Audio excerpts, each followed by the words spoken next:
colonisation a toujours eu des objectifs économico-financiers, même si ces objectifs ne sont pas toujours déclarés.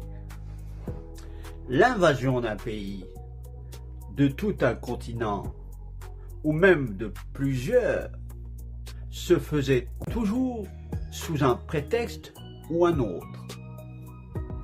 La conférence de Berlin de 1884, à l'initiative du chancelier allemand Bismarck, devait partager le continent noir comme un gâteau. Les richesses tant humaines que naturelles du dit continent devaient être réparties soi-disant équitablement. Les motifs avancés étant alors l'absence de maîtres et de civilisation. Une grande supercherie, bien évidemment.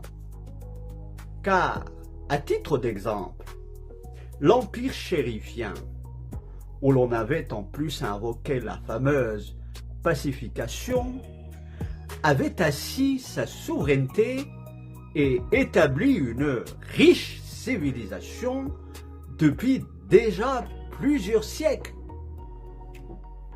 Quoi qu'il en soit, les pendules ont été depuis remises à l'heure et les décolonisations ont en principe rétabli les peuples colonisés dans leurs droits. En principe seulement, car dans la réalité, des traités secrets ont permis aux colonisateurs de continuer le pillage du continent pour plusieurs décennies à venir. Souvent avec la complicité des résistants ayant négocié les 10 accords d'indépendance. Le nouveau visage de la colonisation des pays et des peuples poursuit le même objectif économique. Les hydrocarbures ont remplacé les minerais africains comme centre d'intérêt et déplacé la destination géopolitico-économique vers le Moyen-Orient. Les motifs invoqués étant, comme vous le savez, tenez-vous bien, les droits de l'homme et la démocratie. Mais les peuples actuels n'étant plus dupes, les élites des pays avancés ont dû adapter leur stratégie. Plus vraiment d'exploitation manu militari, plus d'armadages sur les fronts et plus de pertes de vies humaines.